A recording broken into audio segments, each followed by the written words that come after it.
Your mind is a thought generating factory. If you don't control your mind, it will control you. Your thoughts turn into actions and your actions decide the fate of your life. So how does it happen?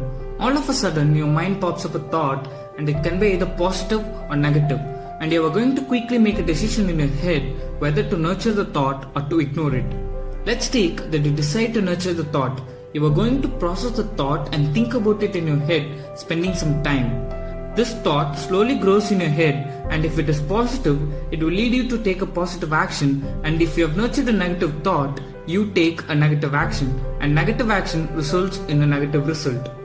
That is no good for you and leave you in grief. If you pursue doing this, it will bring you more grief and keep you restless and devoid of peace. So one way to control your actions and results is by controlling your thoughts. So how do you control your thoughts? Can you stop the thought factory running in your head? You can't stop the thought process that is running in your head, but you can control your thoughts. You can deter giving power to them. You can nip the thought in the bud.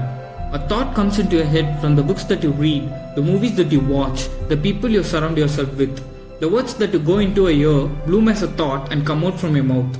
You can decide what you want to see, what words to let into your head, and what to avoid. If a thought pops up next time, check if it is positive or negative emotionally driven. If it is negative, just simply let it go. Nurture the positive thought and breathe in them. Your results will be miraculous. Miracles don't happen by accident. Miracles are made by determined minds.